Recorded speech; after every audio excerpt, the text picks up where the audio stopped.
उत्तर प्रदेश में होने वाले 2022 में विधानसभा चुनाव में परचम फहराने के लिए समाजवादी पार्टी ने संगठन स्तर पर तैयारियों को अमली जामा पहनाना शुरू कर दिया है।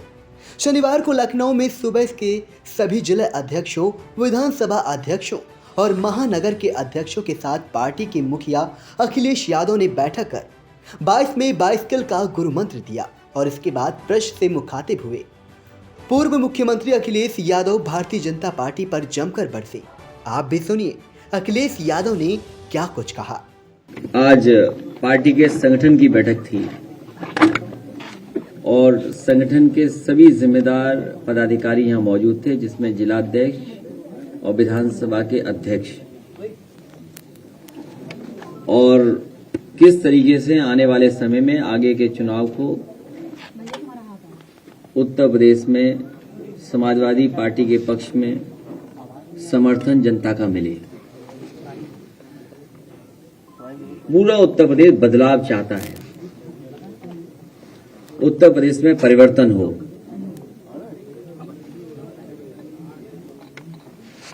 उत्तर प्रदेश की जनता समाजवादियों की ओर देख रही है। समाजवादी पार्टी का लगातार प्रयास रहा है कि लोगों को जोड़ा जाए।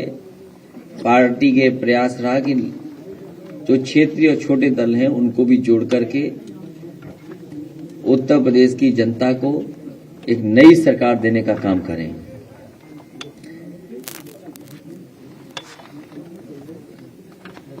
उत्तर प्रदेश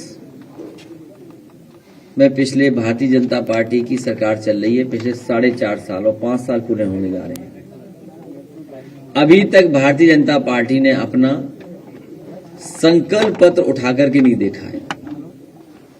भारतीय जनता पार्टी ने बड़े बड़े सपने दिखाए और कहा कि 2022 तक किसानों की आय दोगुनी हो जाएगी। 2022 आने वाला है, भारतीय जनता पार्टी ये बताए कि किसानों की आय दोगुनी कब होगी। दिल्ली में तो बड़े बड़े होर्डिंग, पोस्टर, बैनर लगे हुए हैं। इनके खर्चा विज्ञापन में ज्यादा हो रहा है। हर योजना का खर्चा विज्ञापन पे ज्यादा है। बड़े बड़े पोस्टर, बड़े बड़े होर्डिंग, बड़े बड़े बैनर, बड़ा बड़ा प्रचार हो रहा है कि बड़े पैमाने पे नौजवानों को नौकरी रोजगार दिए। दिल्ली में तो प्रचार हो रहा है, लेकिन यूपी के कितने नौजवानों को नौकरी और रोजगार मिले, ये सबसे बड़ा सवाल है।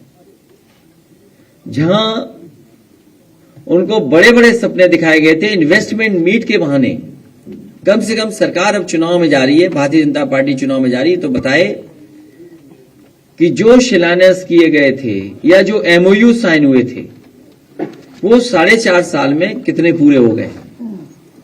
सरयू परियोजना, मुझे खुशी है इस बात की कि जो अभी तक विकास के कार्यों का उद्घाटन हुआ है उसमें बड़े पैमाने पर समाजवादी सरकार का योगदान है। समाजवादी सरकार में वो कार्य आगे बढ़ाए गए। कम से कम सरकार ये डिनाई नहीं कर पाई कि हां 2012 से लेकर के 2017 तक सरयू परियोजना पे काम नहीं हुआ। जो वर्षों से सरयू परियोजना रुकी हुई थी, अगर उस परियोजना को आगे बढ़ाने का काम अगर किसी सरकार में हुआ है तो समाजवादी सरकार में 12 से 17 और इसके साथ साथ राप्ती परियोजना को भी आगे बढ़ाने का काम समाजवादी सरकार में हुआ। भारतीय जनता पार्टी और उनकी सरकार में बैठे लोगों ने उत्तर प्रदेश को पीछे कर दिया है और उत्तर प्रदेश की जनता ने कई मौकों पर देख लिया है। जिस समय कोविड आया, जिस समय बीमारी आई, उस समय भारतीय जनता पार्टी की सरकार ने उत्तर प्रदेश की जनता को अनाथ छोड़ दिया। आज किसान लाइन में लगा हुआ है खाद के लिए, डीएपी के लिए।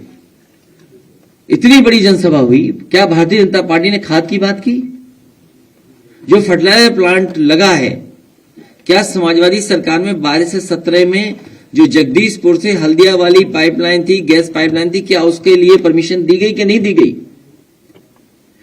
और खाद के लिए लाइन लगी हुई है। कोई जिला नहीं बचा जहां पर खाद की लाइन न हो। खाद ही नहीं है। जिस समय फसल को खाद चाहिए, बताओ खाद नहीं हुई तो पैदावार पे असर पड़ेगा नहीं पड़ेगा? और ये जानबूझकर खाद नहीं मंगा रहे हैं, क्योंकि इन्हें पता है खाद नहीं आएगी तो पैदावार नहीं बढ़ेगी, तो विदेश से इन्हें अपने आप इंपोर्ट करना पड़ेगा। ये तैयारी में है कि दुनिया के दूसरे देशों से चीजों को इंपोर्ट करेंगे। आप देख लेना अगले वर्ष इंपोर्ट बढ़ जाएगा। जिस तरीके से पाम ऑयल बाहर से आ रहा है, क्या आपके बुंदेलखंड में नहीं मस्टर्ड ऑयल हो सकता?